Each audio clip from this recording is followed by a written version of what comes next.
Hello, and welcome to the MRG, that is, Magonia Research Group.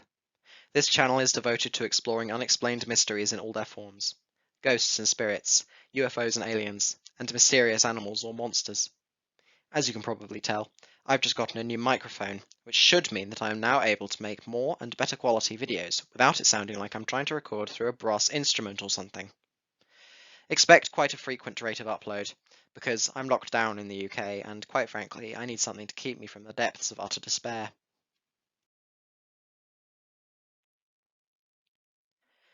Everyone knows the stories: the Loch Ness Monster and other fearsome water creatures, glowing ghosts and baleful poltergeists haunting old, dilapidated houses on isolated hills, Bigfoot roaming the forests of North America, leaving nothing but baffling footprints in its wake, and even alien abductors descending from the skies to snatch innocent victims out of their beds at night.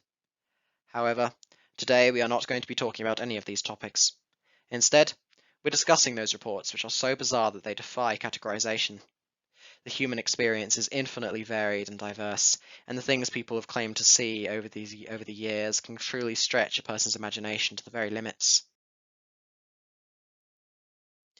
Be warned, the stories you are about to hear are strange. More specifically, they are tales of high strangeness. This term was coined in the 1970s by astronomer and famed ufologist J. Allen Hynek to refer to UFO reports that were truly absurd and dreamlike. Among the paranormal community, however, this term has since expanded to cover all sorts of reports which seem to suggest things beyond nuts and bolts flying saucers or flesh and blood ape men patrolling the woods just beyond the campfire. It can even refer to things that completely fly in the face of any semblance of consensus reality. Glitches in the matrix, if you will. Buckle up, folks, because things are about to get seriously strange. Our first terrifying tale comes to us from Derek Hayes' Monsters Among Us podcast, specifically episode 5 of season 8. A man simply going by the name of Mark called into the show and recounted the night that had shattered his view of what reality should be. He worked on a dairy farm in California, and on this occasion, he was the only one working the night shift. It was approximately 3:15 a.m. in August of 2019. Mark had been tasked with keeping the farm running until daybreak. He was just about to board the truck used to transport the cattle feed when he heard what sounded like voices emanating from behind a nearby hay barn. Intrigued, but doubtless a little annoyed to be interrupted, he followed the voices behind the barn. He found no obvious source for the noises. Confused, but brushing it off, he retreated to the feed truck and set about continuing with his tasks for the night. However, soon afterwards, like some kind of comedy routine, he heard the same voices coming from behind the same barn again. Just like before, he went to the back of the barn and once again found precisely nothing.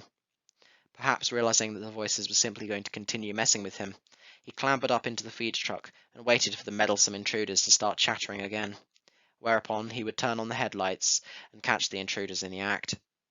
It was now 3:35 a.m., and he set his watch to go off in 8 minutes' time. He would remove the trespassers and then go for his break when the timer went off. It was then that the night abruptly took a turn for the absolutely bizarre. One moment Mark was in his truck, and the next he found himself in a room with a door in front of him. He barely had time to react to his sudden change in scene when the door flew open and a man holding a knife ran at him. Mark later described this murderous stranger as having, quote, no facial expression, no nothing. Whether this means that he simply wore a psychopathic deadpan upon his face, or literally had no facial features at all, is unclear from the report. Thinking fast, Mark sidestepped and dodged the clumsy attack, at which point the knife man simply fell to the floor and remained entirely still. It was as if he had suddenly just died. Standing over his attacker, Mark noticed that the strange man wasn't even breathing. Baffled, he didn't have much time to consider his situation before another door in the wall opened up and two more, quote, beings stepped out. One of these was a very tall humanoid with the face of a crow, or perhaps just a mask that resembled one, and the other was quite unlike anything ever seen before in the illustrious annals of ufology. It looked to be a man with a, quote, contorted face that was, quote, smiling and twisted. The twisted man was wearing a business suit with an unbuttoned shirt, and it was this character that made the next move. It lunged towards Mark and grabbed his wrists, pulling the terrified farmer closer to it. As it did this, its unbuttoned shirt fell open and revealed a spinning saw blade in its chest. The monster was trying to pull Mark onto the lethal blade. However, he was able to fight back, grabbing the being's hands and forcing it to the ground before he could be skewered on the angle grinder in its chest. Once on the ground, the creature simply just died like the would-be slasher had done just moments beforehand. Now stood among two bodies, Mark looked up at the crow being.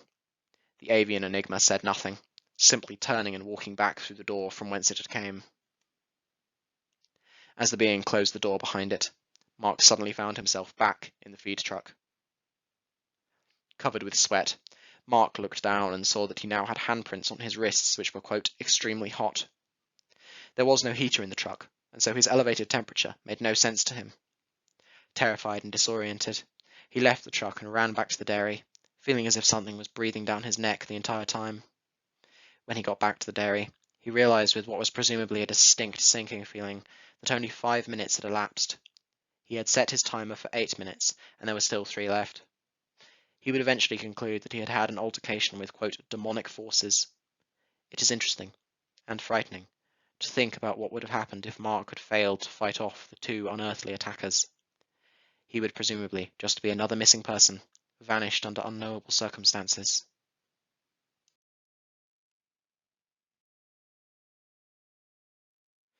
As for our next story, I must admit that I lied in the introduction. I said that we wouldn't be talking about Bigfoot, and yet here we are, just about to talk about Bigfoot. However, this isn't your usual Sasquatch story. This story is quite possibly one of the most absurd narratives I've ever reported, I've ever heard reported, presumably with a straight face. This baffling tale was relayed by researcher Albert Rosales in his wonderful Humanoid Encounters book series. He found it on a website called Bigfoot Reference Guide, which is now unfortunately completely defunct and not properly archived in the Wayback Machine. So it seems as if it is up to me to carry the torch on this truly surreal tale. Our story begins with a motorist moving along a freeway near Walla Walla, Washington, one afternoon. It was August of 2005, and the unnamed witness had just caught sight of something bizarre hovering over the road. It was about 75 yards, 225 feet up, and seemed to be a humanoid figure sat on 3 glowing connected spheres. He slowed his car down to about 10 miles per hour to get a better view, just as the incomprehensible flying object, let's assume that that is the object and this is its movement, started to move north across a wheat field. From what he saw, the spheres were red in coloration and had a, quote, candy apple metallic glow to them. He was only able to see the back of the humanoid, but he described it as solid black, wearing what appeared to be a suit or hairy cloak. Slowing his car so he could get a better view of it had evidently not helped clear up any of his questions about the thing. He pulled over now, trying to make out more details of what he was seeing. With horror, he could now see what seemed to be a dead dog hanging from the left side of the triple spherical vehicle by some kind of rope. The dog appeared to be a black and white Shetland sheepdog. At this point, the figure had made it across the field and was now moving towards Smith Road. Jumping back in his car and putting the pedal to the floor, the witness sped northeast onto Sapolil Road before turning. Wait a minute. Yeah. Before turning onto Smith Road while going at about 70 miles per hour. Once he got there, he made a left turn, cutting the figure off so that he could get a better look at it. However, at this point the entity seemingly realized that it was being followed. It turned and flew back in a westerly direction from which it had come. Try as he might, he couldn't get in a position to see the bizarre entity again after this. Now, I've seen this case in only 2 other places besides Rosales. One now removed video by a Bigfoot YouTuber, and then a forum post mocking said YouTuber, using said story as evidence that he's completely off his rocker. I obviously can't access the original source, and so I have no way of knowing if this was reported in earnest or if it was meant to be some kind of joke. If this was genuinely reported, then it's one of the strangest Bigfoot-related events I've ever heard of. As you can probably guess from the images that have come up on screen, I was able to use Google Maps to approximate the movements of the witness and the entity. The fact that all of these roads exist, and that I was even able to virtually confirm that the freeway being talked about here is the US 12, is definitely a point towards this story being something that the witness reported, at least under the belief that it really happened.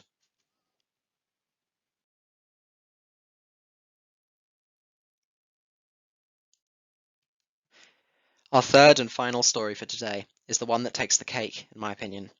This is definitely the most bizarre story I've ever heard. Whether or not it's true is for you to decide.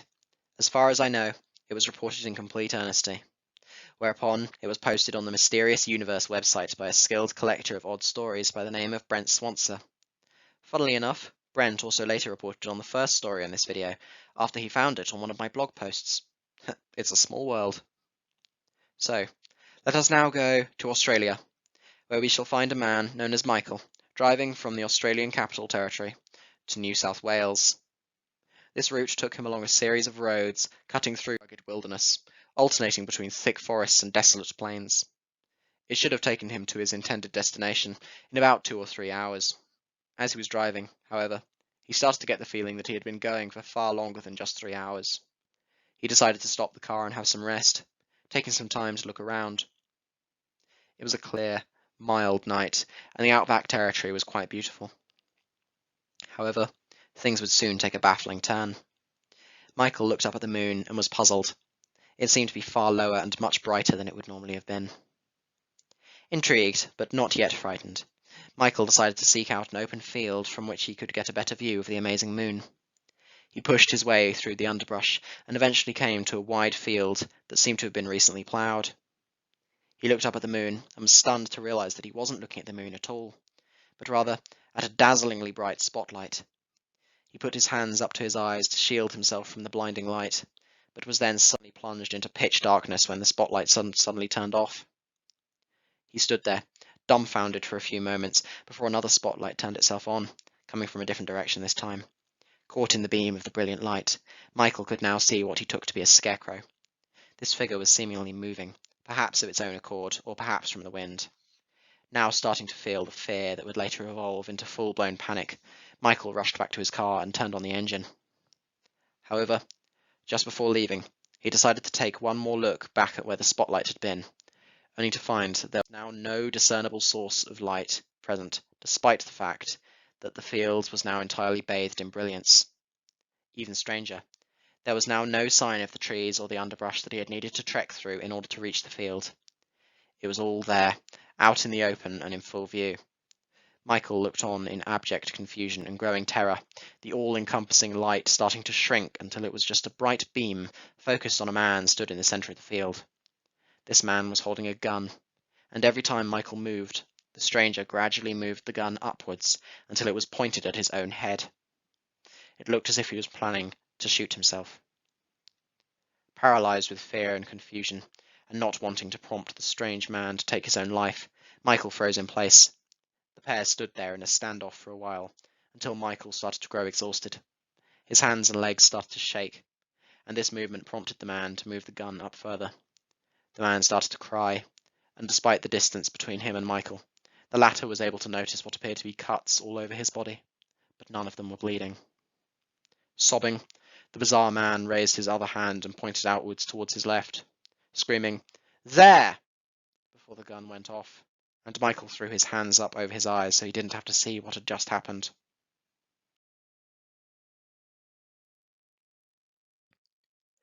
When he pulled his hands away from his face, however, he was panic-stricken to realize that he was now back in his car, and that his car had been spontaneously teleported to the center of the field.